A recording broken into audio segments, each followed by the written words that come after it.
De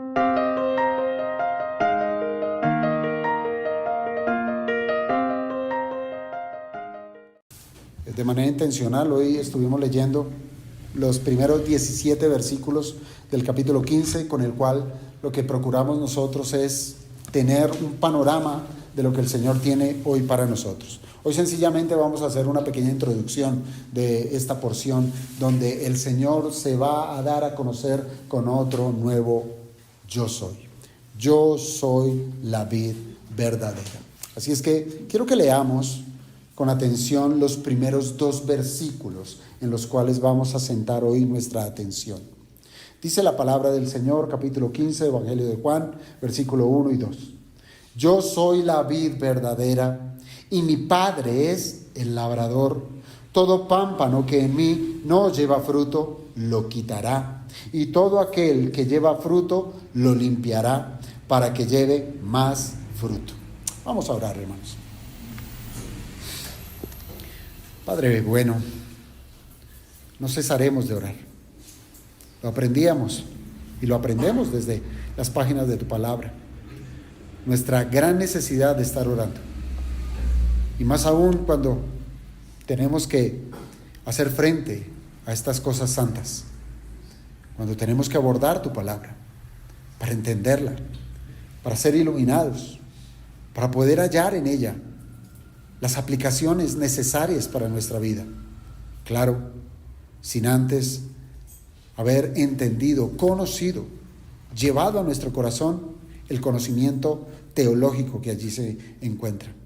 Así es que te rogamos, Padre de la Gloria, que hables a cada uno de nosotros y que nos convenzas y que podamos ver, amado Padre, lo responsables que somos nosotros delante de ti y lo que somos hoy si nos llamamos cristianos. Así es que, Padre bendito, te ruego, te rogamos como iglesia que nos bendigas en este tiempo de predicación. Oramos, amado Padre, en el nombre de Cristo Jesús. Amén. Amén. Podemos tomar asiento, hermanos.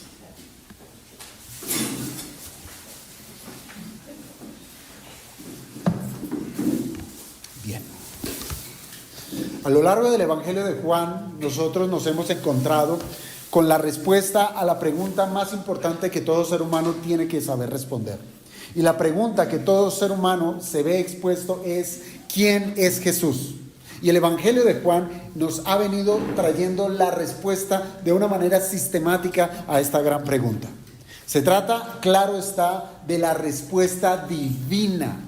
Óigase bien, de la respuesta divina, mas no de la idealización hecha por los seres humanos. Porque una cosa es lo que Dios diga quién es Jesús, a lo que nosotros como seres humanos querramos decir quién es Jesús. Yo creo, hermanos, que cuando una persona idealiza a responder quién es Jesús a su manera, ¿qué es lo que sucede? Yo creo que es la más terrible de las desgracias en la cual muchos han tropezado.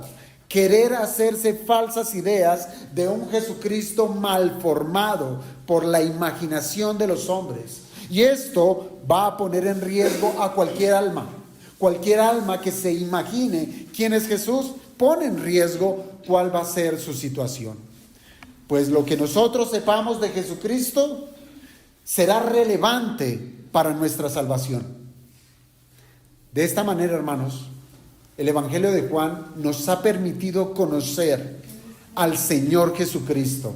Y de una manera particular, el Señor Jesucristo se ha dado a conocer como el gran yo soy. Son 7 las declaraciones que el Señor hace en este Evangelio al decir yo soy. Con el cual Él lo que busca es revelarse a sí mismo. Él lo que busca es que nosotros sepamos quién es Él. Él expone su naturaleza y Él expone su obra redentora. Hasta el día de hoy, en la exposición del Evangelio de Juan, hemos visto 6 declaraciones del yo soy de Cristo. El primero de ellos fue: yo soy el pan de vida. Esa fue la primera expresión cuando el Señor dijo: yo soy. Él dijo, yo soy el pan de vida, con lo cual nos quiso enseñar que Él es el único que puede satisfacer el hambre de nuestra alma. En segundo lugar, el Señor dijo, yo soy la luz del mundo, con lo cual nuestro Cristo nos enseñó que Él es quien ilumina el camino que lleva al Padre. En tercer lugar, el Señor dijo, yo soy la puerta. Y con ello nos enseñó que Él es el único acceso. No hay más puertas, solo una. Cristo Jesús es el único acceso a la salvación. En cuarto lugar, el Señor nos enseñó, yo soy el buen pastor. Y con ello nos enseñaba acerca de su cuidado y que Él es suficiente para dar vida a sus ovejas. En quinto lugar, Él dijo, yo soy la resurrección y la vida. Con lo cual Él dice, yo soy el único que tengo la potestad sobre la muerte y la capacidad de darle vida a quien yo quiera darla. Y en sexto lugar, estuvimos estudiando, yo soy el camino y la verdad y la vida. Y con ello el Señor nos estaba enseñando que Él es sencillamente exclusivo. Exclusivo. No hay nadie más sino Cristo. Y cada una, hermano, cada una de estas declaraciones nos ha permitido ver a nuestro Señor Jesucristo como Dios. Eso es lo que se ha esforzado Juan con este evangelio, que conozcamos a Jesucristo como lo que es. Él es Dios, el Dios verdadero que tiene el poder de salvar a hombres pecadores. Hermanos, Jesucristo es el gran yo soy, es innegable. Y cuando se dice que Él es el gran yo soy, es una expresión que lo que denota o lo que significa es deidad. Él es un ser divino. Y solo basta con saber que el Señor Jesucristo se atribuyó el título de yo soy, recordando que esa misma expresión del yo soy fue utilizada en el Antiguo Testamento. Dios mismo la utilizó con el propósito de revelarse a su siervo Moisés desde esa zarza que ardía y no se consumía. Entonces, que Jesús se proclamara el yo soy es para que nosotros sepamos que Él es Dios. Él es Dios revelado en la carne. Así es que, hermanos, ¿cuántos de nosotros, antes de conocer a Cristo, antes de poder resolver la pregunta de quién es Jesús, podemos decir que éramos tan ignorantes como quizás lo fue Moisés en su momento? Recuérdalo muy bien, Moisés no sabía quién era el que le hablaba. Con tal que él preguntó, ¿quién eres? ¿Cuál es tu nombre? Cuando vaya a Faraón, cuando vaya a este pueblo, me preguntarán, ¿quién me ha mandado? ¿Cuál es tu nombre? Hermanos, y esa es la misma ignorancia en la cual hoy el mundo se ahoga. En esa misma ignorancia. No sabe quién es Jesús. ¿Pues qué? Pues no conocen al Dios verdadero. Hermanos, la experiencia del apóstol Pablo en el Nuevo Testamento fue exactamente igual. Quien camino a Damasco fue estorbado por la persona del Señor Jesucristo. Y tan desconocido era para ese hombre que también preguntó, ¿quién eres, Señor? No conocía esa voz que le estaba hablando. Pero yo pregunto, ¿sabe qué es lo más hermoso de esa pregunta? ¿Sabe qué es lo más hermoso de estar en ignorancia? ¿Sabe qué es lo más hermoso de uno preguntarse quién es Jesús? Hermano, lo más hermoso es que Dios no se contiene en responderla. Él no se contiene. Él se ha revelado desde la creación y de muchas otras maneras. Pero como lo dice la carta a los Hebreos, en estos postreros días nos ha hablado por el Hijo.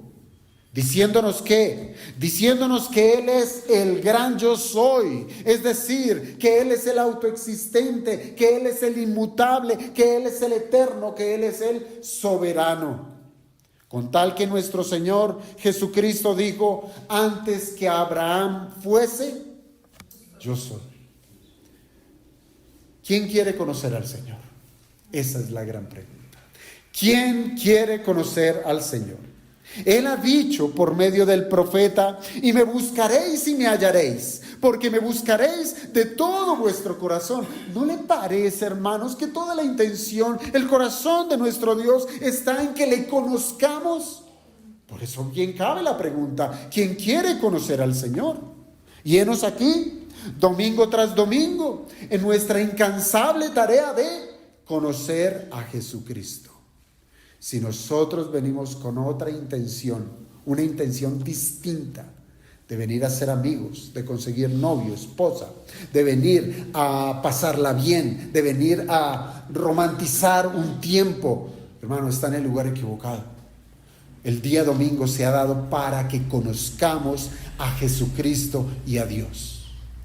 Ahora, hermanos, ese conocimiento, aunque es necesario, no lo es todo para tener la vida eterna.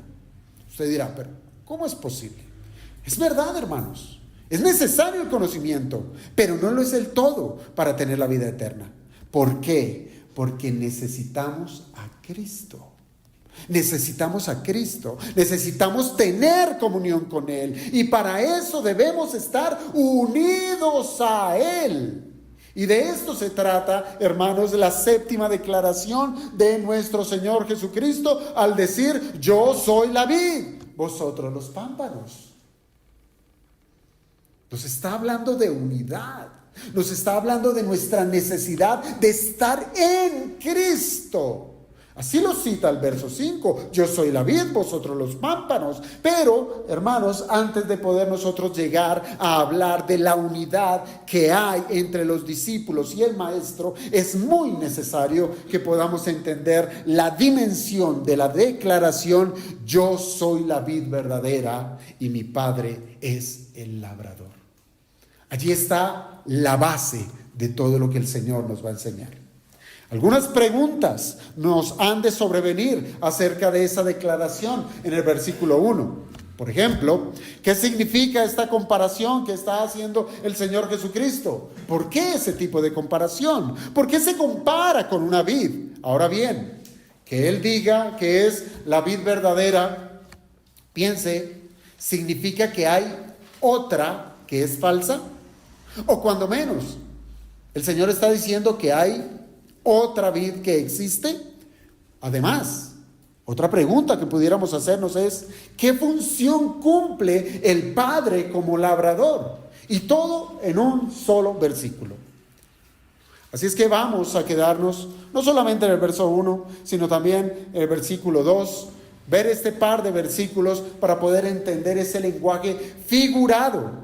Pues más adelante el Señor hablará de pámpanos que llevan fruto y de otros que están secos, mientras que los que llevan fruto, dice la Escritura, serán limpiados por el labrador para llevar más fruto, pero las ramas que no dan fruto serán cortadas. Óigame bien, serán cortadas y serán arrojadas al fuego.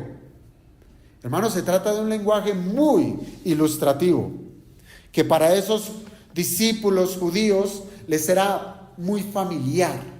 Quizás para nosotros no lo es tan familiar, no lo sea tanto, pero no hay impedimento, hermanos, que lleguemos a comprender lo que el Señor aquí nos está enseñando. Se trata, sí, de nuevas palabras de aliento.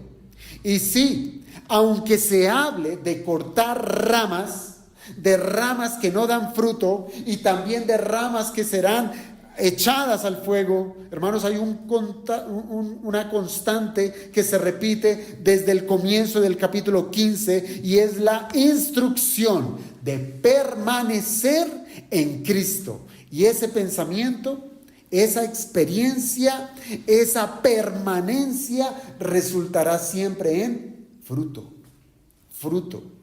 Y aunque sea un lenguaje figurado, suena muy bien a una bendición. Que se hable de fruto siempre tendrá esa connotación, bendición.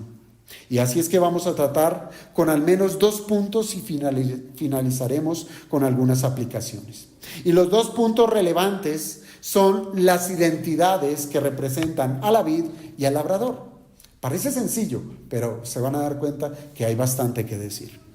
La vid verdadera. El verso 1 comienza diciendo, yo soy la vid verdadera. ¿Quién está diciendo estas palabras? Las está diciendo el Señor Jesucristo.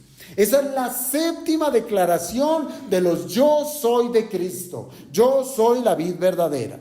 Y es tan importante, amados hermanos, tan importante como las otras declaraciones con las cuales el Señor trata de manifestar quién es Él. Y esa es una de nuestras responsabilidades, que conozcamos a Cristo tal cual como Él se reveló. Por eso es tan importante la Biblia, por eso es tan importante que la leamos, la estudiemos, la meditamos. Es tan importante que vengamos a la iglesia, porque es allí donde Dios revela a Cristo Jesús, donde está nuestra gran necesidad, la necesidad para nuestra alma. El yo soy, por sí solo, como ya les decía, es una expresión de su deidad. Y así como lo fue en ese tiempo, también lo es hoy. El mundo debe saber que Jesucristo es el Dios eterno. Pero para ese yo soy, ahora nuestro Cristo lo enriquece con las precisiones de su obra redentora al venir a este mundo. Y lo primero que hemos de saber, hermanos, es que estas palabras fueron dichas a ¿quiénes? ¿Cuál era la audiencia que recibió esas palabras de yo soy la vid verdadera? La audiencia inmediata eran los discípulos de Cristo. 11 hombres estaban allí escuchando al Señor. ¿Y en el contexto de qué? Del primer siglo. En un contexto completamente judío, del judaísmo prácticamente del Antiguo Testamento. Hermanos, y esto resulta en algo diferente a lo que nosotros tenemos en mente de lo que es una vid, a lo que para los judíos del primer siglo les significó. Una cosa es lo que nosotros nos hablan de una vid, se nos viene a la cabeza, pero para un judío del primer siglo que le hablen de una vid, tenía otra cosa. Para nosotros, ¿qué es una vid? Una vid sencillamente es una planta cuyo fruto es ¿qué? Es la uva, ¿verdad? Es decir, nosotros tenemos un concepto sencillamente botánico, mientras que para el judío la vid, aunque también era apreciada por lo que su fruto les daba, hermanos, la vid tenía un significado especial desde las páginas del Antiguo Testamento. Así es que no necesitamos ser expertos en botánica, y esto es un alivio. No necesitamos ser expertos en esa rama para que entendamos de qué nos está hablando el Señor. Lo que sí necesitamos entender, en lo que sí debemos ser expertos, es en lo que dice la Biblia acerca de lo que es la vid. Necesitamos entender lo que para los discípulos les era claro. Hermanos, el cultivo de un viñedo hacía parte de la agricultura y de la vida cotidiana de aquella época. ¿Por qué? Porque los productos que se obtenían hacían parte del aspecto económico de su tiempo. Así es que hablar de vides en ese tiempo era un asunto que describía prosperidad y, como les digo, bendición. Con tal que la tierra prometida, descrita en el libro de Deuteronomio, destacaba a la vid como un recurso sobresaliente. Pero, hermanos, para que la vid fuera de bendición, es decir, que diera fruto abundante y fruto bueno, eso es bendición, requería un cuidado especial. Pues de lo contrario, si una vid no era cuidada, se iba a convertir en una planta silvestre. En una planta silvestre cuyo fruto no era para nada beneficioso. Hermanos, ¿sí saben que la vid es una planta trepadora? Se enreda. Es una planta trepadora que crece muy rápido. Y si esta no se poda, va a producir muchas hojas. Y al producir muchas hojas van a consumir la energía de la planta y por tanto va a menguar la producción de uvas. Entonces, al crecer descontroladamente esa planta trepadora y al dar muchas hojas, pues consume toda la energía de la planta y no va a dar fruto. Y en el caso de que llegue a dar fruto, sus uvas serán uvas verdes. Por tanto, serán uvas agrias, para nada apetecibles. Y en última, son un fruto que no sirve para nada. Esto significa que todo el esfuerzo que hace la planta por producir los nutrientes necesarios que deberían convertirse en buen fruto, pues resultan siendo gastados en ramas estériles. Eso es lo que pasa. Las ramas gastan prácticamente la energía que produce la planta. Consumen toda su energía y no dan fruto. Nosotros pudiéramos decir que ese es el significado literal de la vid, el significado literal de una vid descuidada, que necesita siempre del labrador para cortar esas ramas que no producen fruto. Entonces, volvamos al texto.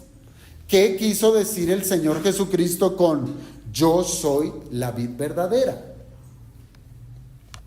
¿Cuál es el punto de comparación? Bueno, en el Antiguo Testamento nosotros encontramos un texto muy similar, un lenguaje muy similar a lo que el Señor está diciendo. Y esto lo encontramos en Jeremías 2:21. Tome la cita y yo la leo. Jeremías 2:21. Allí se nos dice: te planté de vid escogida, simiente verdadera, toda ella. Es un lenguaje muy parecido a lo que el Señor está diciendo. Yo soy la vid verdadera. Jeremías dice: te planté de vid escogida, simiente verdadera, toda ella. Hermanos, ¿qué tienen en común este par de versículos?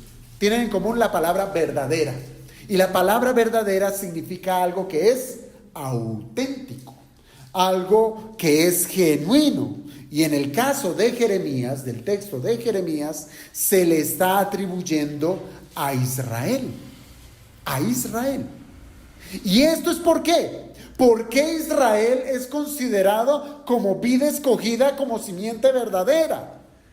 Únicamente es entendible que sea simiente verdadera porque Dios fue quien eligió a ese pueblo. Fue Dios quien lo plantó. Fue Dios quien le dio todo lo necesario para que fuese una nación santa. Eso la hace verdadera, la hace genuina. Por tanto, Israel, como vid verdadera, una que Dios mismo eligió y plantó, significa que Él apartó a Israel de las naciones paganas para que no se contaminara. Y lo que se esperaba de este pueblo de Israel es que diera ¿qué? Fruto, que diera fruto abundante. ¿Pero fruto cuál? ¿De qué tipo de fruto? Fruto de justicia. Y cuando hablamos de fruto de justicia, en una palabra muy sencilla, estamos hablando de obediencia a Dios. Eso era lo que esperaba Dios de este pueblo plantado. Obediencia a Dios. Pero hermanos, en ese mismo versículo de Jeremías 2:21, en ese mismo versículo, Jeremías termina diciendo con una pregunta: ¿cómo pues te me has vuelto sarmiento de vida extraña? Impresionante, ¿no? Primero les dice que son escogidos, que son simiente verdadera, pero se convirtieron en un sarmiento extraño. Y esto lo explicó muy bien Albert Barnes al decir, abro comillas, el tronco que fue plantado por Dios era genuino. ¿No es así? Era genuino, lo plantó Dios. Y de la clase más noble. ¿Cómo no va a ser noble si procede del corazón de Dios? Y sigue diciendo Barnes, lo sorprendente era cómo un tronco así podía producir brotes de una clase totalmente diferente. Cierro comillas. Entonces, hermanos, como no se trata de Israel, sino se trata del Señor Jesucristo, porque es Él el que está diciendo: yo soy la vid verdadera. Cuando el Señor se compara con una vid, Él mismo está diciendo que no es una vid cualquiera, no es una vid cualquiera, sino que es la vid verdadera, de la cual la vida misma se extiende a cada una de sus ramas, y por tanto siempre va a resultar, óigase bien, siempre va a resultar en un fruto aprovechable, siempre.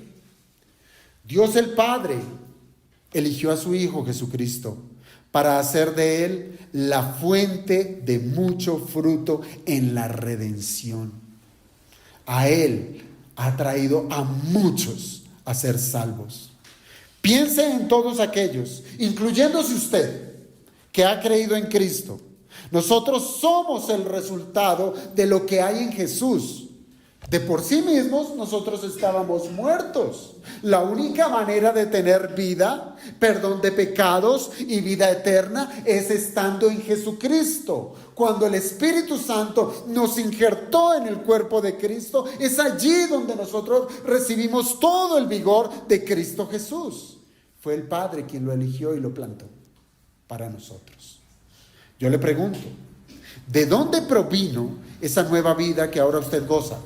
Entonces fácilmente usted me sabrá responder: de Jesucristo, el Señor, quien es de origen divino y plantado en esta tierra por el Padre, para que en su encarnación atrajera a sí mismo a un pueblo que estaba ausente de vida, que estaba muerto, que estaba desprovisto de cualquier virtud, un pueblo pecador, pero al ser injertado en el tronco principal de la vid verdadera, ahora es nutrido con la vida eterna que fluye abundantemente y que ahora es capaz de hacer de muertos espirituales nuevas criaturas.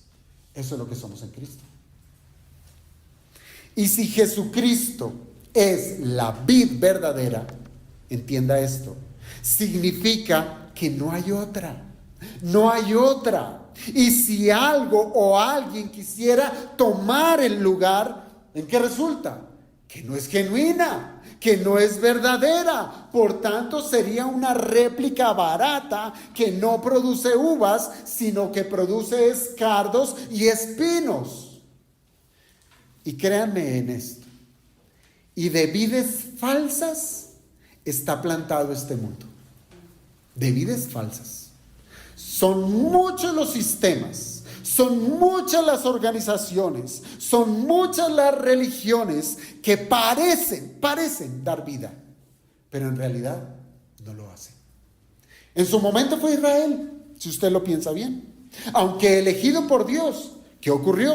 Se corrompió, arrastrando a muchos a la idolatría y a la desobediencia. Hermanos, hoy en día son miles las religiones que existen. Haga el ejercicio, busque en internet cuántas religiones hay en el mundo, y son miles que, al igual que los judíos, buscan la vida en actos muertos y tradiciones de hombres muertos. ¿Acaso los judíos no le dijeron al Señor Jesucristo: Abraham tenemos por padre? Abraham tenemos por padre. Ahí estaba su confianza. Prometen salvación, y aunque lleguen a consolidar a multitudes, hermanos, son solamente ramas que crecen como lo hace una enredadera. Se extienden, pero no dan fruto. No dan fruto, pues en ninguna de ellas hay salvación. Yo pregunto, ¿alguno está buscando la salvación en obras muertas? La verdad es que sí, y son muchos los que están en esa tarea. Y aunque pueden cambiar alguna que otra conducta, no es más que una ilusión que se desvanece con el tiempo.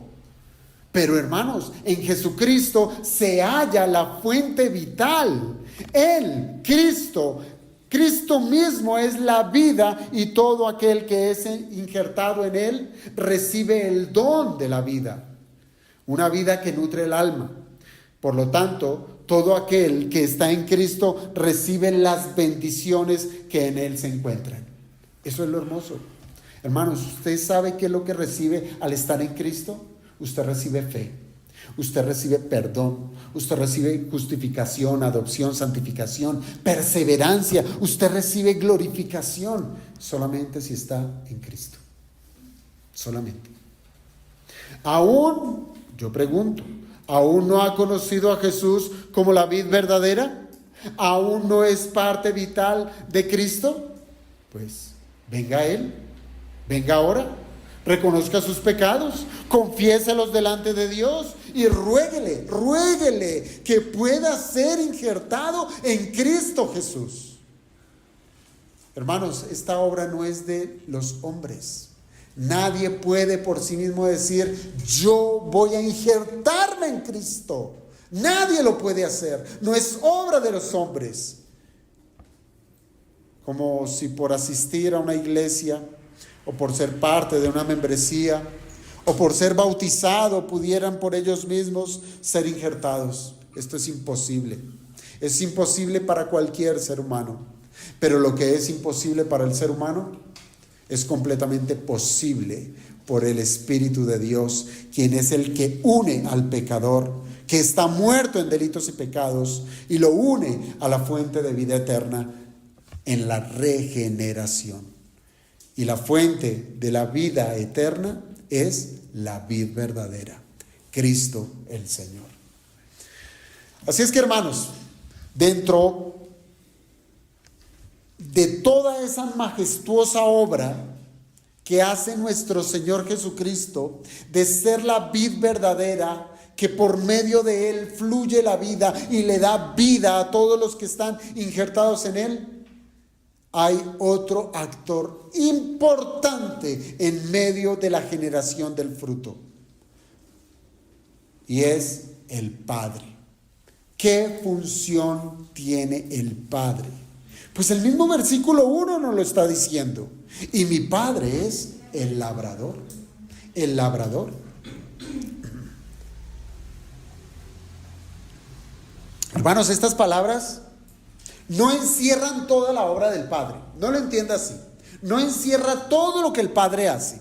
Pero si hacen estas palabras, lo que sí hacen es una precisión frente a la idea que el Señor Jesucristo está proponiendo.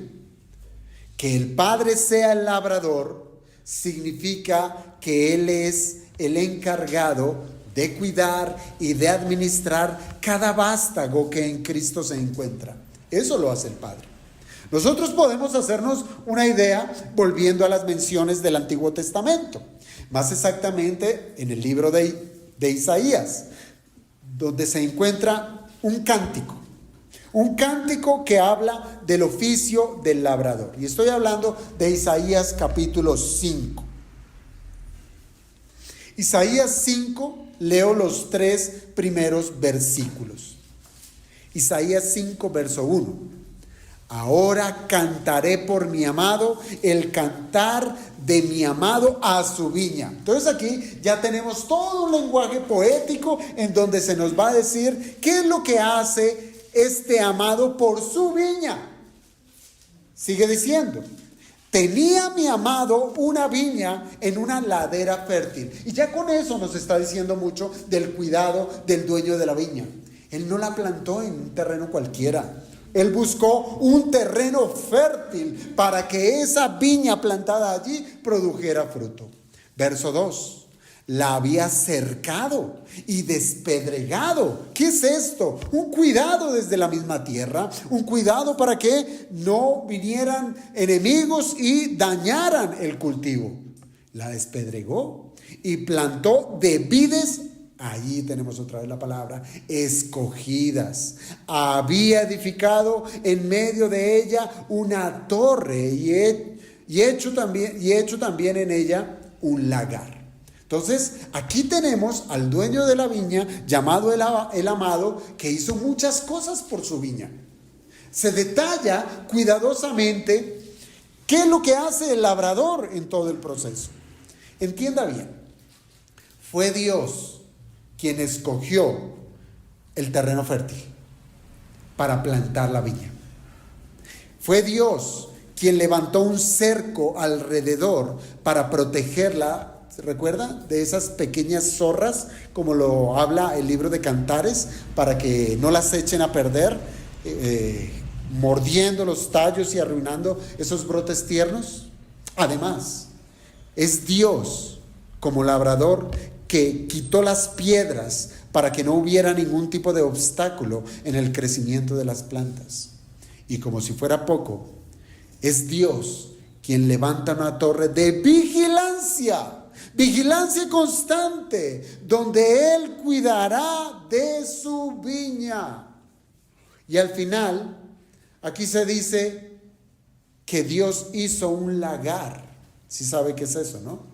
El lagar es ese lugar donde se recolectan las uvas, se recolecta todo el fruto del arduo trabajo con el propósito de ser transformado en vino.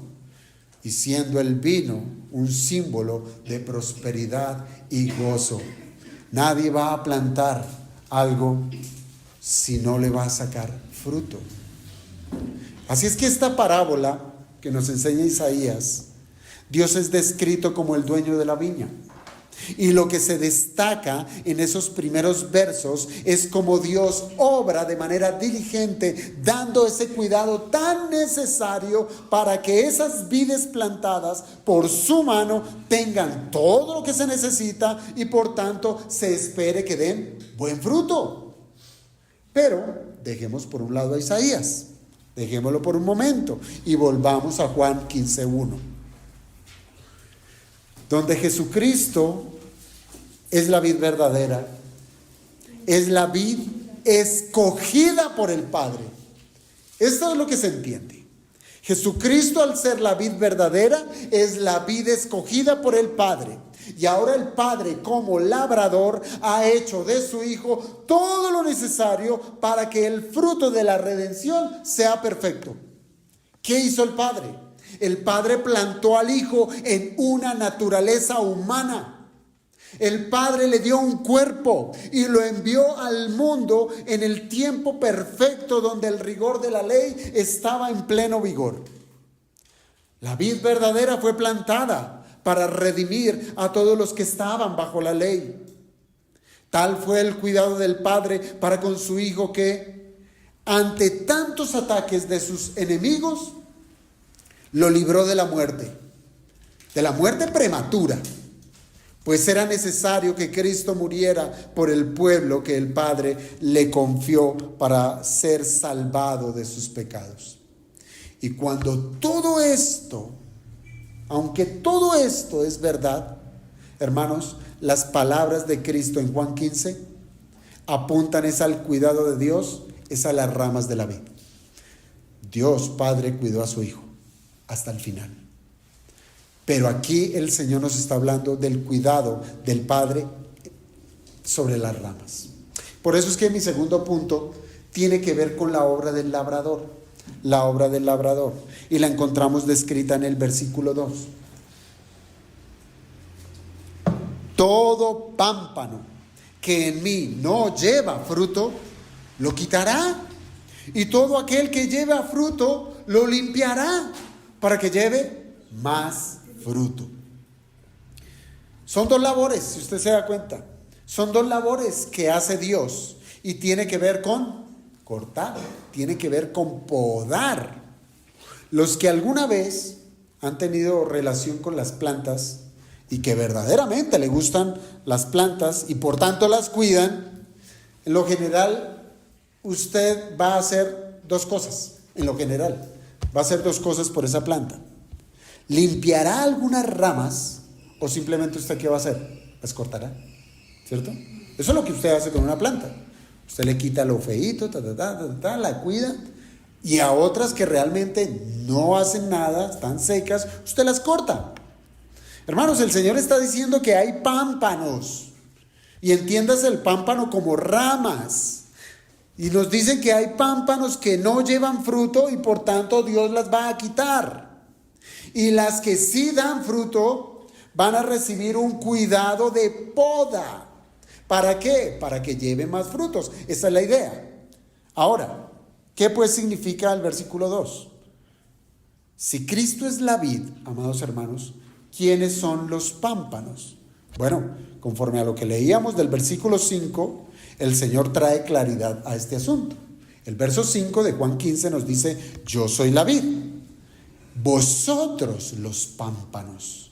Ahora entonces es resolver quiénes son esos vosotros. Entonces ya sabemos, esos vosotros es la audiencia original a los cuales el Señor se dirige, es decir, sus discípulos. ¿Vamos bien? Con esto en mente, la obra del labrador, es decir, del Padre, es quitar, escuche, es quitar a los discípulos que no dan fruto. Y de pronto usted ya aquí empieza a chocar. Pero eso es lo que dice aquí el texto. Si los pámpanos son los discípulos, y dentro de la obra del Padre como labrador, va a ser que va a quitar a aquellos discípulos que no dan fruto, y va a limpiar a esos discípulos que sí dan fruto para que den más fruto. Entonces, aquí es donde cabe la pregunta. El Señor está hablando que habrá discípulos que pueden ser desarraigados de Cristo. ¿Cómo la ve? Sí y no. En lo general, hermanos, en lo general, ¿qué es un discípulo? Un seguidor, ¿cierto? Es un seguidor. Ahora yo le pregunto, sígame esta lógica. Yo le pregunto, ¿Pedro fue un discípulo? ¿Juan fue un discípulo? ¿Judas Iscariote fue un discípulo? Fue un discípulo. Cada uno de esos hombres fueron seguidores del Señor. Ellos vivieron con Él. Ellos fueron instruidos por sus enseñanzas. Ellos fueron guiados por su ejemplo. Ahora, en lo que respecta a la exposición que ellos tuvieron como discípulos al estar con Jesús, hermanos, podemos decir que todos ellos recibieron lo mismo. Todos recibieron lo mismo.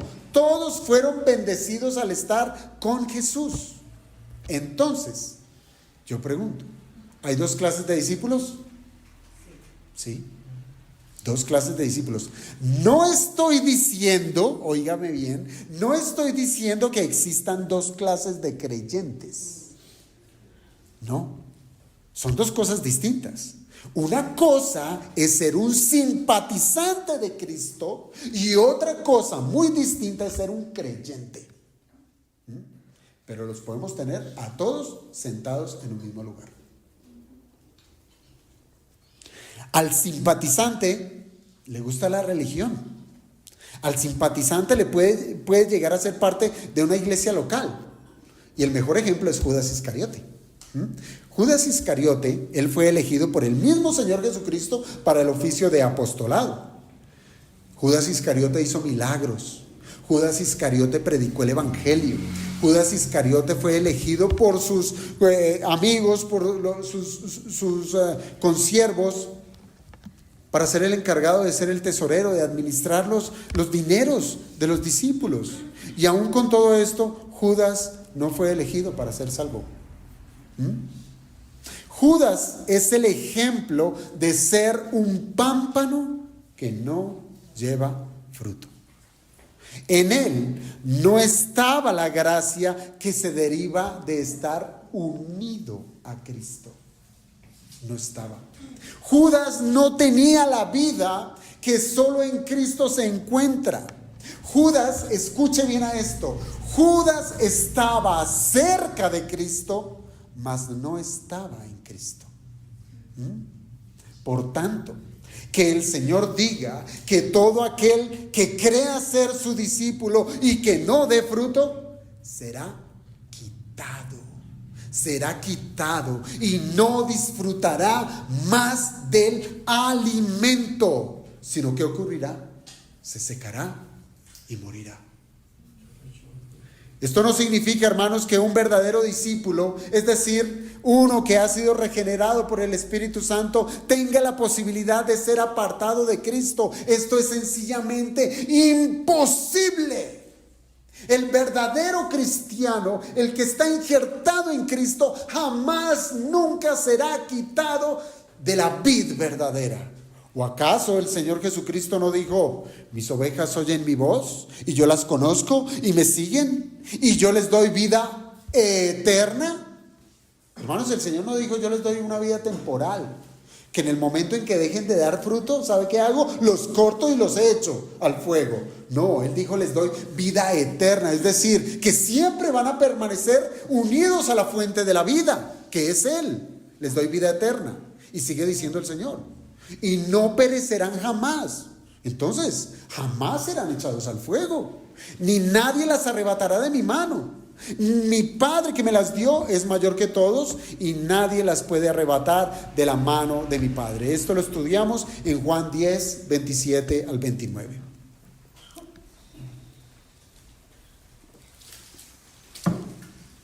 Entonces, aunque es verdad, nadie será apartado de Cristo si está verdaderamente en Cristo, hay quienes han hecho del versículo 2 de Juan 15 la defensa de una doctrina no bíblica.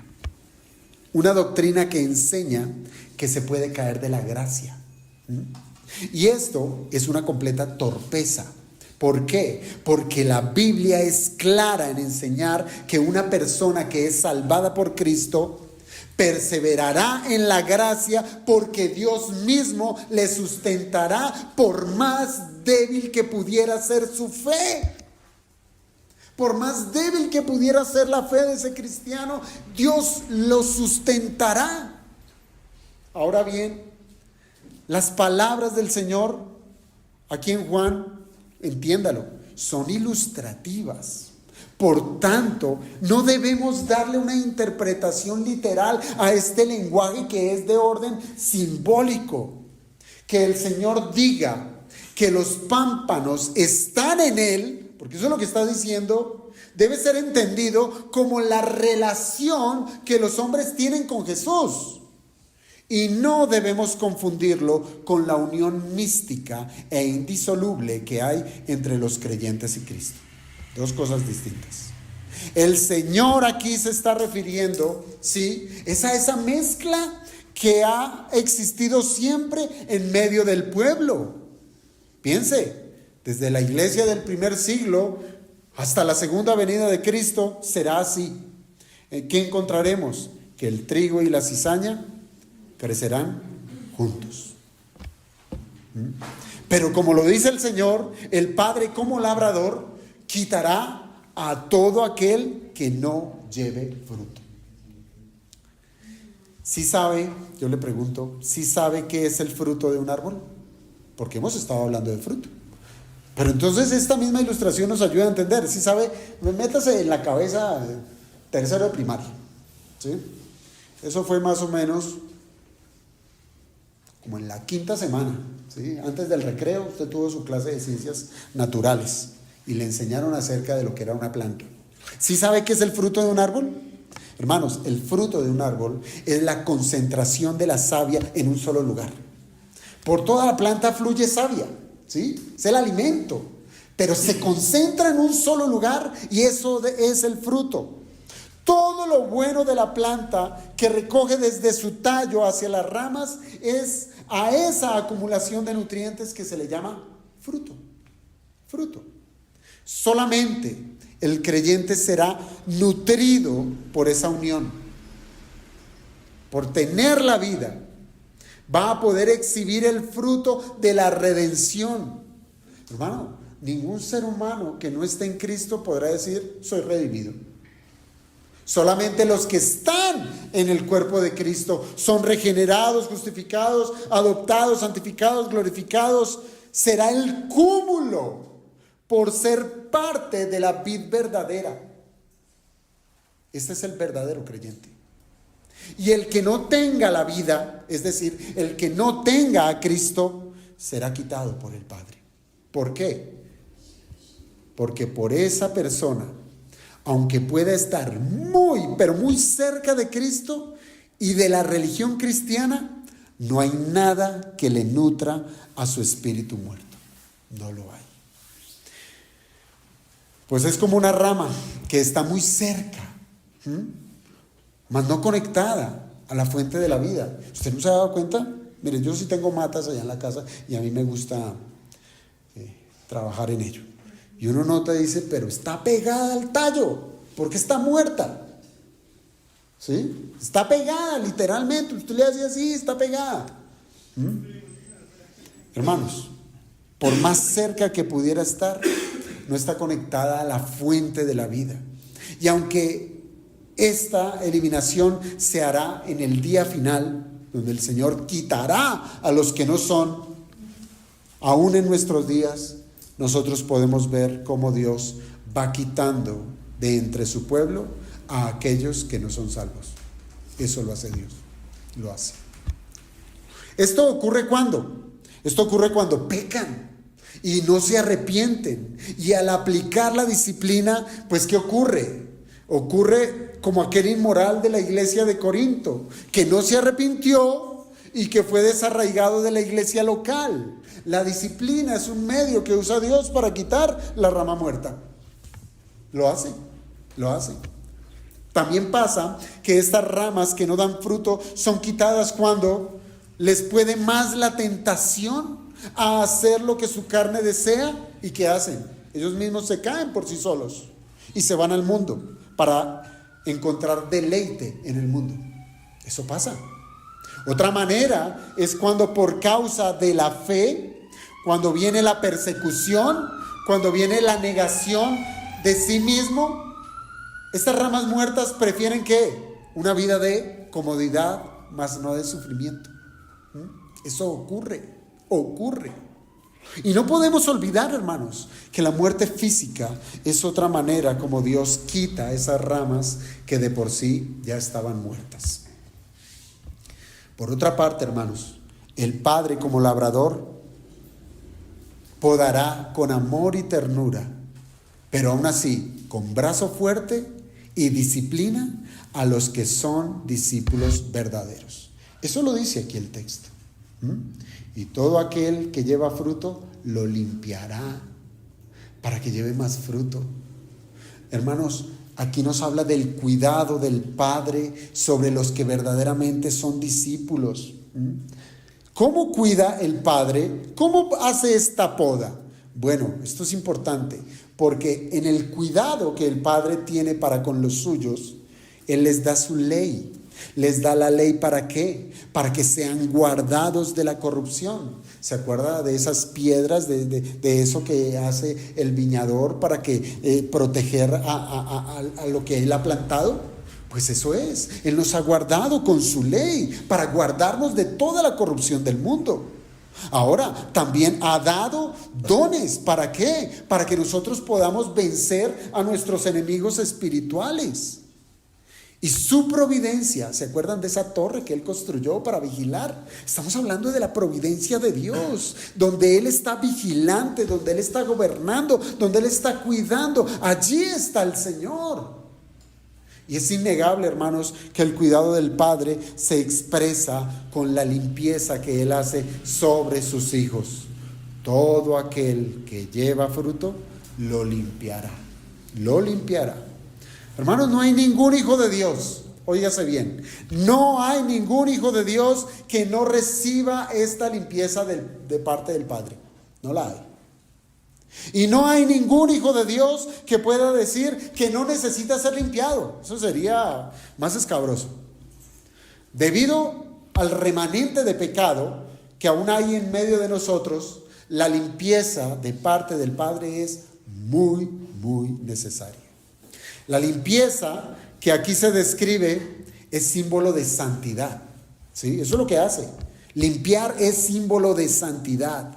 Dios hará todo lo que es necesario para que seamos santos. Y tenga en cuenta este par de versículos. Hebreos 12:6 y Apocalipsis 3:19.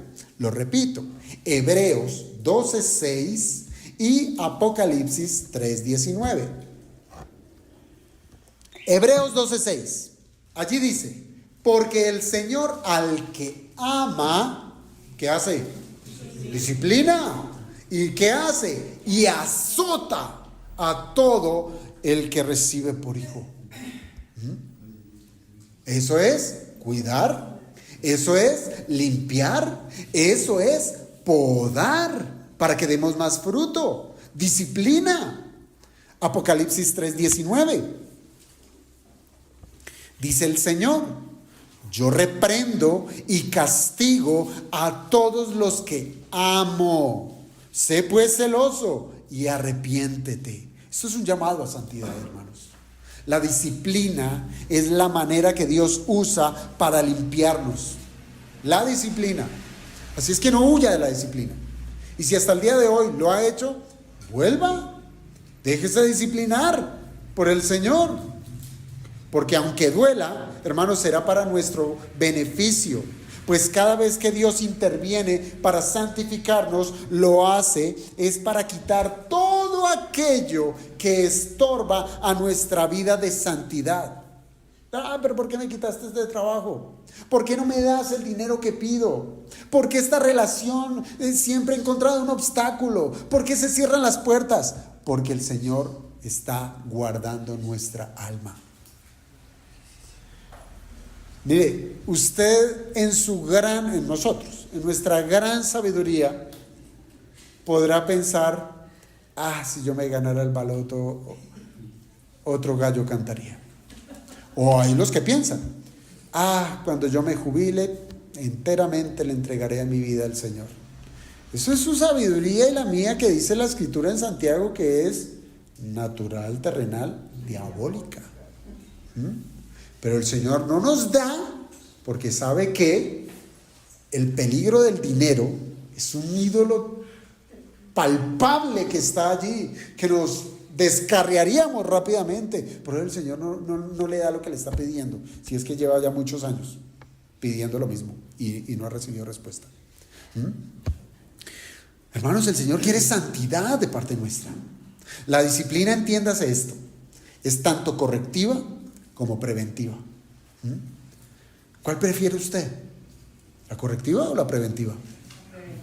La preventiva. O usted el que prefiere: que se me dañe el carro y ahí sí lo llevo al taller. No, usted prefiere es hacerle sus adecuaciones para que el carro no lo va a dejar tirado por ahí. Ser prevenido es preferible, sí, claro. Las dos son buenas y las dos las ejerce en santidad nuestro Dios. Pero sí prefiramos es lo preventivo. Mi consejo es: atienda a la disciplina preventiva. Atiéndala. ¿Dónde se halla la disciplina preventiva? Se halla en la predicación fiel. Se halla en la exhortación mutua en medio de la iglesia. Se halla en el sometimiento a la guía del Espíritu Santo. Allí está la preventiva.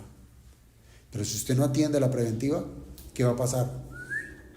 Usted se desvió, se va a caer, va a tropezar, va a pecar, y allí viene la correctiva, y esa va a doler. ¿Cómo podemos nosotros aplicar estas verdades? Y ya con esto cierro, hermanos. ¿Cómo podemos aplicar estas verdades a nuestra vida cotidiana? Hermanos, yo creo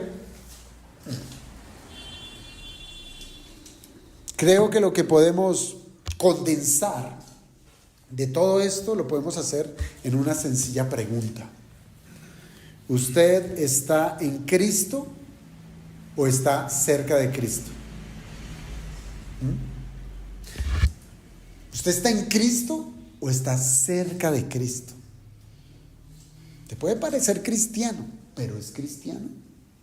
Parece que lee la Biblia, pero realmente la lee, la interioriza, la medita, la cree. ¿No le ha pasado a usted alguna vez que queriendo utilizar algún electrodoméstico y de pronto ese electrodoméstico no funciona? Usted lo mira por todo lado y dice: no, aquí el cable, la toma, todo parece bien, no funciona. Y bueno, y este también es un consejo técnico. Lo primero que haga es revise la toma, revise que haya hecho clic ¿sí? Porque muchas veces es porque no ha hecho clic, que no recibe corriente, no le funciona el aparato. Parecía estar conectado, pero no estaba recibiendo lo que necesitaba, porque no estaba conectado. No estaba conectado. Si no hay contacto allí, no va a fluir la energía necesaria. Hermanos, así muchos pueden estar hoy en día engañados. Están tan cerca de Cristo que,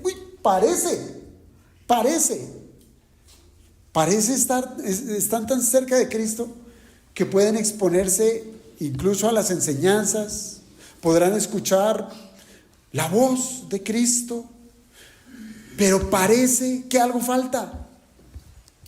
¿Dónde está la evidencia? No obedecen. No obedecen. ¿Qué pasa? Pues que se cumple lo que dijo el Señor: por sus frutos los conoceréis. ¿No hay fruto? No está en Cristo. Simple. No está en Cristo. No hay obediencia. No está en Cristo. A veces nosotros pensamos que el infierno estará lleno de adúlteros, fornicarios, asesinos, etcétera. Y sí, así será. Pero lo que poco meditamos es que muchos de ellos van a salir de las bancas de una iglesia. ¿Puede creerlo? Muchos van a salir de la banca de una iglesia, pues toda su religión era como una envoltura fina y cuidadosa de lo que puede ser un regalo, pero lo que guardaba en su interior era una gran masa de pecados sin confesar. Así es.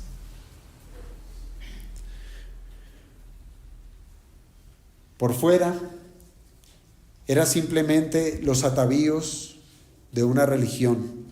Era un religioso, pero por dentro estaban llenos de lo que dice la Escritura: adulterio, fornicación, inmundicia, lascivia, idolatría, hechicerías, enemistades, pleitos, celos, iras, contiendas, disensiones, herejías, envidias, homicidios, borracheras, orgías y cosas semejantes a estas.